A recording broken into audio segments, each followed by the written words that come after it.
Welcome into the locker room on a holiday Friday morning here on the Smooth Breakfast. This is Smooth 98.1. We love music, we love life. We love sports as well.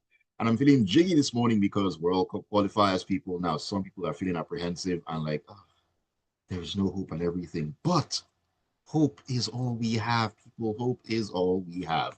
My name is Ayokunmi, and it's an interactive morning as always. So all you need to do is join us on WhatsApp and on YouTube as well. There are two ways to be a part of the show. WhatsApp, send those messages in on 0911 999 0981. 0981 YouTube, we are at Smooth 981 FM Lagos. Smooth 981 FM Lagos. And we really need you all to come through this morning and give us your own two kobo on these issues. Are we going to see the Eagles in the US, Mexico, and Canada come 2026? Or let's just, relax, put our feet up and say, we'll wait for 2030. Anyways, joining me this morning to take a look at all that and so much more is Ibitayo Daramola. Taya, good morning to you. Great to have you on the show once again. Yeah, good morning. Pleasure to be here. And happy holidays to everyone out there. Yes, indeed. Happy holidays to everyone out there. One thing I know Nigerians love is a holiday, and we embrace it, embrace it with our full hands, chest, everything. Anyways, we are here in the studio to bring you some very interesting stories. We'll start with the Super Eagles, where the team captain, William Troost Ekong, has called on Nigerian fans to stand firmly behind the team as they prepare to take on Rwanda and South Africa in the two crucial 2026 World Cup qualifiers within the next 1 week. Now, speaking in New York yesterday, before Coach Eric Shell had the first full complement of all the 23 invited players in camp, Ekon confirmed the Eagles are well focused on the task ahead, which is to pick all 6 points from Rwanda and South Africa. I just wonder, when they focused on the other games they dropped points in before these two, or is it just now they decided, oh, we are going to be focused? I don't know. But asking the fans to stand behind them, we'll be standing. We are tired. We need to cheer. We need to sit. We need to relax and enjoy them play football. We stood behind them when they failed to qualify to the last World Cup. That was embarrassing against Ghana, of all teams to lose to Ghana. And I don't think we'll ever leave that down. And now, here we go again in a group. That was when the draws were made. We looked at the group and we said to ourselves, okay, thank you. This is the kind of draws we have hoped for. South Africa also missed out the last World Cup too. We call that. So we look at, okay, a team that's on the decline. South Africa, we're looking to bounce back, going by a performance at the Nations Cup. Yeah, we should be able to do something. My brother, it's been terrible. It's been terrible. It's as if we are the little nation, and then the other countries are the big ones, and we're struggling to get points against them. We go into games not 100% confident like we used to. Gone were the days. And even up to recent time, under Genero, we had no problem qualifying. Qualifying was, it became second to nature under Genero. And so we took it for granted again, like we did in 2002, I think. We've taken it for granted again. And here we are, 4 games to go, and it looks 4 finals. We can't afford to drop points. We can't even afford to play a draw. And even if we win all 4 games, there's still no guarantee that we would clinch the top of that. We'll be top of that group. So it's totally out of our hands. We want it to come to our hands, but psychological advantage already for the South Africans, even the Beninois. They play first. They know that they play, win. They don't need to worry about our results, no matter what we get to. So, as a Nigerian, I'm compelled. I'm not confident, but I'm compelled to support the team when they start playing as a Nigerian. But anything other than that, the captain shouldn't be asking more from me, please. Oh my goodness! Well, looking at the group there, Nigeria is actually fourth on that log, 6 points behind South Africa. 4 games to go. It's going to take. So there are 2 other teams in front of us before we even talk about getting to South Africa. So there's a lot that has to happen if the Super Eagles are actually going to, clinch that ticket. So it means that apart from winning the remaining 4 games, we need South Africa, Rwanda, and Benin to definitely drop heavy points. Is that going to happen? I highly doubt it, really. I'm not trying to be pessimistic here, but I'm not trying to be real and look at where we are. But miracles do happen, as they say. Anyways, let's leave some football news for now and head into the world of Formula One, where Oscar Piastri says his McLaren teammate Lando Norris is certainly not out of the fight for the title. Now, Norris fell to 34 points behind Piastri after his engine failed while he was running in second place to the Australian at the Dutch Grand Prix on Sunday. Mind games going on here? Tyler, what do you think? I mean, what do you expect him to say when the mic? I mean, come on. Like I said, when we spoke about it, deeply gutted for Norris. I mean, no fault of his. The engine failed, and that's how I didn't finish that race. It was terrible, terrible. Overtaking. It was 2 seconds behind.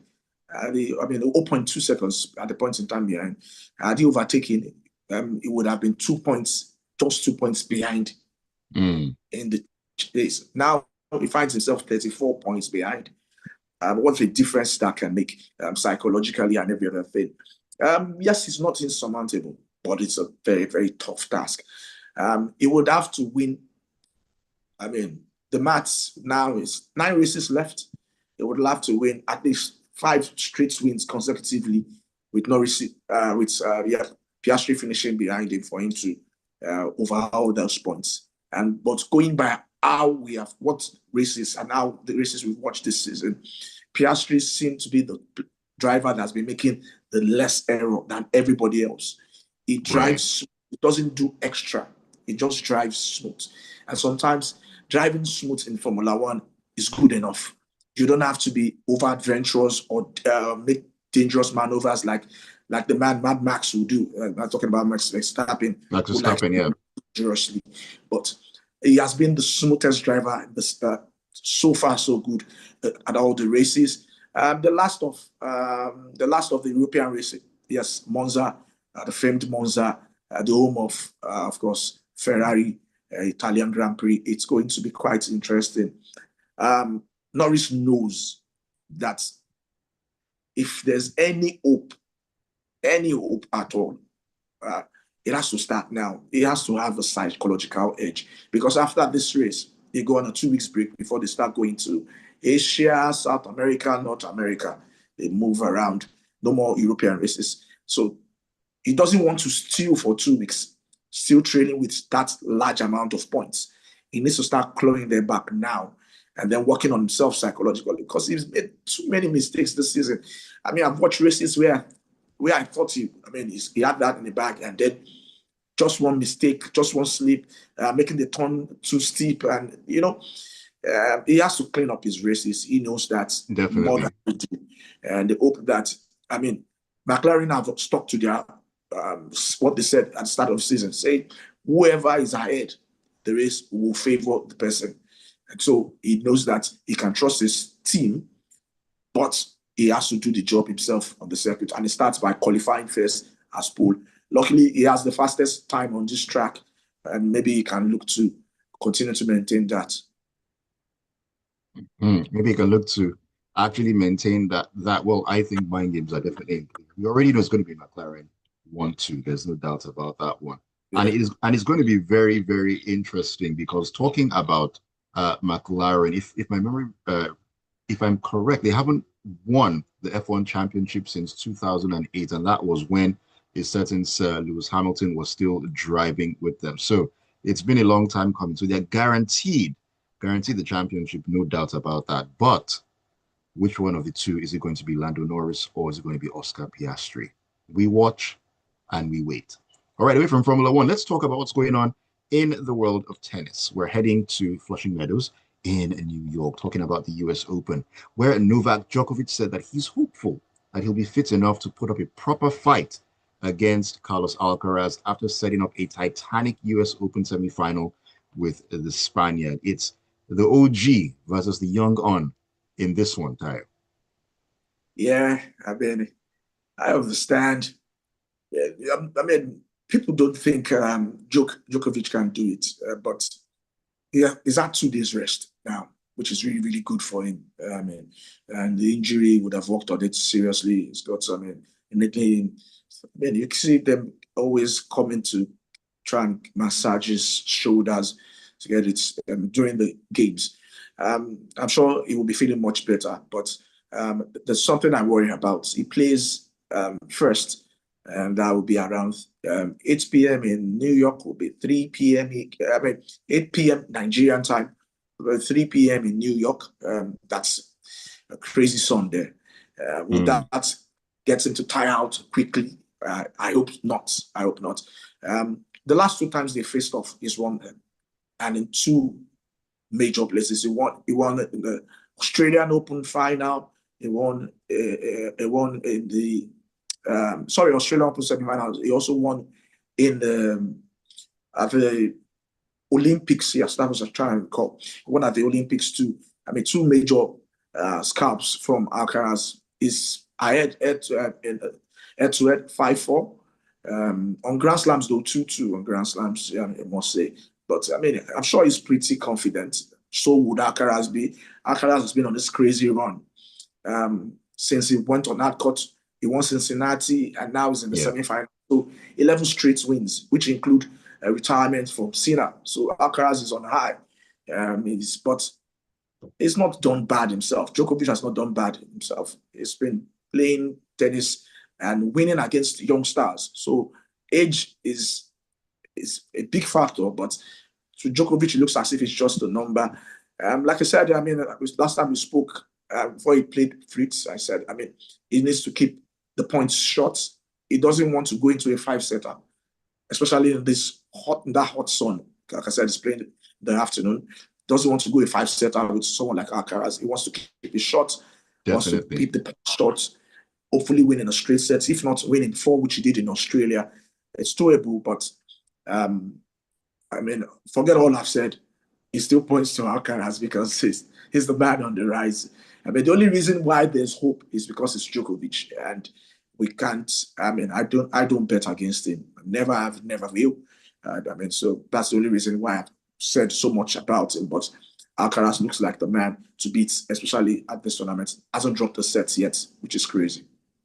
Alcaraz is the man to beat in this particular tournament, but talking about the head-to-head, Djokovic holds the advantage. They're 5 wins to 3, and I think this is their 5th encounter at the Grand Slam. But I think the first time they're going to be playing at Flushing Meadows, and Djokovic has won all their previous meetings on hard court. So you can say that on a head-to-head basis, Djokovic has an advantage. But as we've also mentioned, Alcaraz is smoking hot in this particular tournament, and Djokovic, his body isn't exactly what it used to be, So it's going to be a very, very titanic battle to see who comes out tops. But Tayo, before we go on this very, very quick break, do you think that if Djokovic loses this semi-final here, do you think he's going to come back next season and still continue? Because he's not exactly a spring chicken, he's 38. Do you think that this could be, if he loses here, if he doesn't come out on top in the semi-final and maybe the final as well, could he say, maybe my race is run and I think I have to pack it in? Do you think that could happen very, very quickly? I doubt. I think he's going to come back next season. As long as he keeps getting to the semi-finals, you never can tell when your luck will change, because it looks as if he gets beat by either Alcaraz or Cena. And we say they don't have ill luck in one tournament in the Grand Slam where they get ousted or injury. And the opportunities, as long as you keep consistently getting to the semi-finals, you have opportunity. And like I said, it looks as if nobody else knows how to beat him of the rest of the pack, bar those 2. So, he would be looking to see. He would definitely tell himself, I have consistently gotten to the semi-final. Who knows? Alcaraz might pick up a knock. Cena might pick up a knock. They might come into one tournament. They are not 100%, and there my opportunity lies. I wouldn't advise him to quit now, as long as he's still consistently getting to the latter stage of tournaments. I mean, if he had been ousted in the quarterfinals or less, I would have said, okay, it's time to wrap it up. But you see him every time. He's in the semi-final. He's been to every Slams semi-final this calendar year. So tells you all you need to know. The man gets there, but he needs luck to come in his favor sometimes. Sometimes luck is what you need. And we hope we have the luck of the draw in everything it is that we decide to do, really and truly. All right, let's take a breather right here. When we get back in, we'll head back into the world of football. And we'll be talking about World Cup qualifiers, a surprising result as Germany fell to Slovakia in their 2026 World Cup qualifying opener.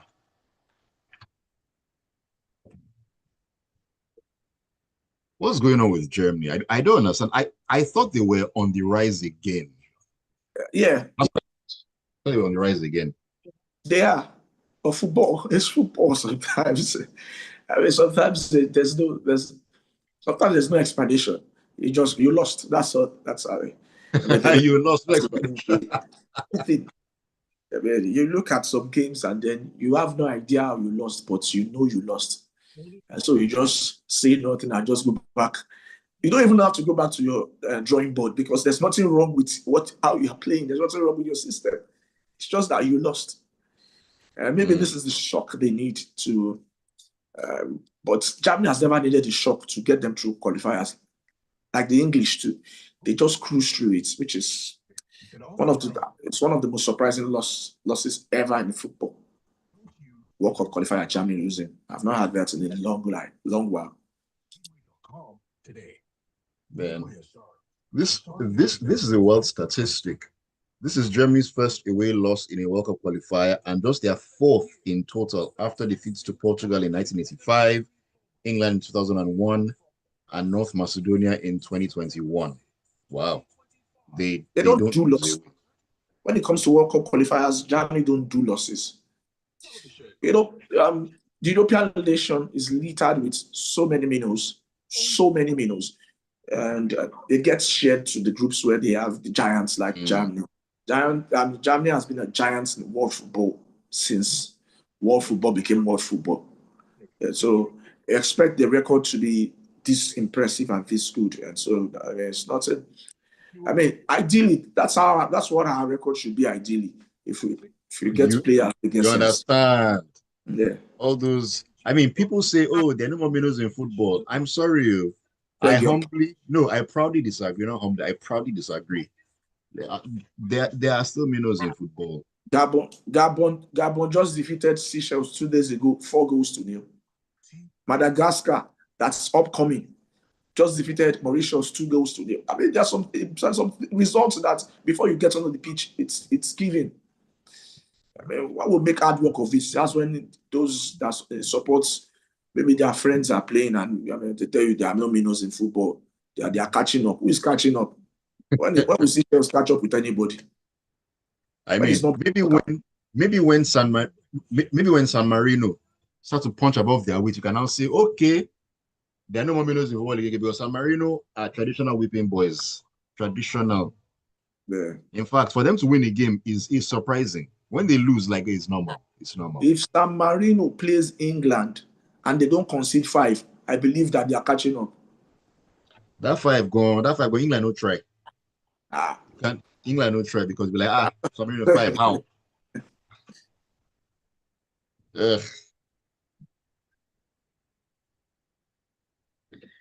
We're back in the locker room. It's a Friday morning. Smooth 98.1. Love music, love life. 35 minutes past 8 a.m. And yours truly, Ayokunmi Ekong, as well as my special guest analyst this morning in the person of Ibitayo Daramola. We are doing justice to the sports news, and you get to share your own thoughts with us, your own 2 kobo or 2 cents, depending on what it is you're spending. The WhatsApp number is 0911-999-0981. 0911-999-0981. That is the WhatsApp number. You can also join us on YouTube because trust me, a lot of behind the scenes conversations tend to go on right there. Smooth 981 FM Lagos. Smooth 981 FM Lagos. Plant your front row seat as you always do. We love to hear from you every time. Uchenna Wukoyi, I see you and I salute at the same time. All right, Tayo, let's get back into the discussion here. Like I mentioned earlier, Germany, they fell to a shock 2-0 defeat against Slovakia in their World Cup qualifying opener in Bratislava on Thursday. Their first ever away loss in a qualifier for the tournament. I don't think many people saw this one coming, but as we tend to say, it's football. Anything can happen. Yeah, I mean, those are the occasions where you say it's football. I mean, ideally, the Germans played well, just couldn't finish, which was quite surprising. I mean, you can't even come up with an excuse that they have players missing because players on the pitch are good enough to comfortably defeat Slovakia. But it's one of those things. Slovakia's first win over Germany, take that with pride. I mean, the stats. I mean, stats. You go through the stats. Only 4 losses in World Cup qualifiers for Germany. This is their first away loss ever in the history. 105 World Cup matches played, only lost 4. Shows you how they always cruise through qualifiers. That's a ridiculous number. It's 105, only 4 losses. I mean, you can't even wrap your head around how great. And of those 4 losses, 3 has come at home. This is their first away from home. So they are a dominant side. They play well. I reckon they will bounce back from this. I reckon they will still go top this group. But if they ever needed a wake-up call, which I don't think they did, this is it. They can't afford to give other teams hope. I mean, you know how these teams dominate. They don't give any team, all the smaller teams, they don't give them hope. They kill it as early as possible. So when you come to play against them, you don't nurture their thoughts. What's in your mind is, can we get a draw? Can we get a draw? That's what you come up with. And you know you get destroyed. Okay, if you're getting destroyed, hopefully it's not by large margin. Can we make sure it's, right. I mean, a goal or 2? Because once you start giving them hope, and that's what has happened to a country like Nigeria, the minnows come and they think, yes, these boys will not, if so and so can get points off them, we can too.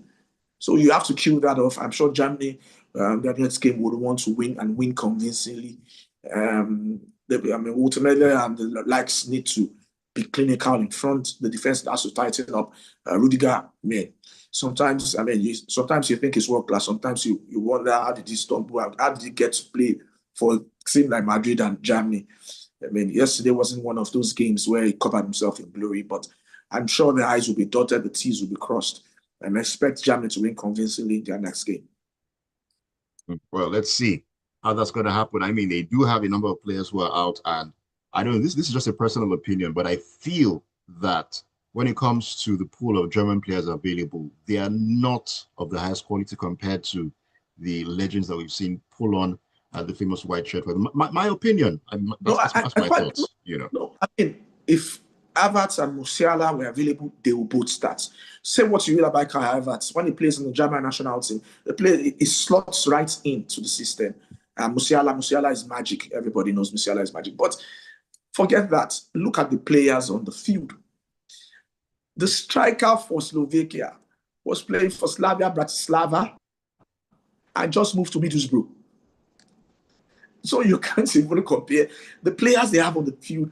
There's no, I mean, this is like Manchester United Grimsby all over again. Sorry if that hurts, but that's the truth. No offense taken. Yeah, okay. No offense taken.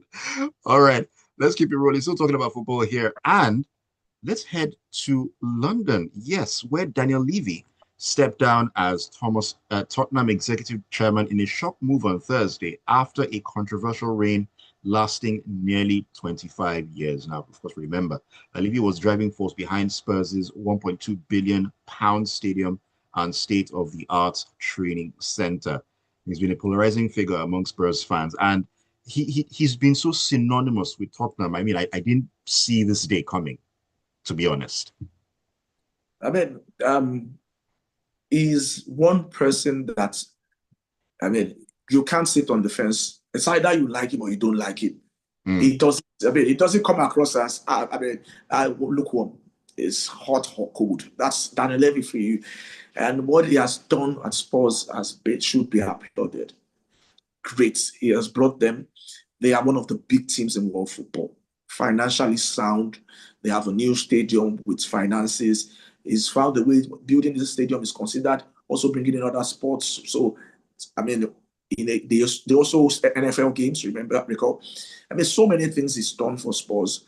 But the one thing he hasn't is the laurels. And that's where Exactly. will be Exactly. the laurels. I mean, for 25 years span for a team as big as Tottenham Hotspur, but what they are, bar yes last season when they won the Europa, what Tottenham are known for is choking. And that's what they were known for. Tot Football. Basically Tottenham talking about Bottling football on the Company. pitch now. That's what they are known for. I mean, you usually hear teams go when they win against Tottenham and they ask players and coaches question and they come up with this and they say it's Spurs. I mean, that's damning. And that's where some of the fans or most of the fans don't agree with him. Is that, especially if you look at the Pochettino era, we all assumed there's no way these people are not going to win things, the Pochettino era. But he failed to bolster that squad. And the players were overused and they suffered for it. Fatigue and every other thing kicked in expectedly. And some people will never forgive, some sports fans will never forgive him for that. But, I mean, 25 good years being financially sound for clubs, for a club as big as that, and not having any problems when it comes to the financial head. Like you said, the fans will appreciate him more when he leaves. And now that he's leaving, I think, I mean, they will get to appreciate that part where he's kept their club balance. And I'm sure most club presidents will be glad to see the back of him because he's said to be one of the toughest negotiators when it comes to getting players off him. He's really, Oh, really yes. tough. Oh, Man, he yes. should. Very, very should. But I'm sure club presidents will be happy he's leaving. But Spurs, I don't know whether they should rejoice or shouldn't. The next couple of years will determine that because if you don't still get trophies and the finance is not as sound as when Dan Levy was there, then you'll be like, well, we wish they never left. But for now, I think fairly a large fan base of they are. I mean, tilting to be happy that they are moving on for the Levy era. 25 years, but a sharp reminder to them, he will still be there. He owns 29% stake. So it's not like it's going anywhere. This is his club. Yes, yes, indeed. I mean, now that Daniel Levy has called curtains on his 25-year tenure, maybe now after putting the club in a good financial state, whomever comes in can then begin to guide Spurs to laurels on the pitch. I mean, 25 years under Daniel Levy and two trophies, the Carabao Cup in 2008 and the Europa League just this last season. So that is not a good return anyway. So maybe this could be that kick for Spurs to actually begin to dominate on the pitch as they've been doing well off the pitch in recent times. All right, let me take your messages because time is absolutely flown by here. Tayo Najas says, once again, Tayo greeting Tayo. Tayo, I see you. Says he says, please tell William I'm unavailable. Them no see me. Even the next World Cup, Seth, isn't sure with this kind of approach.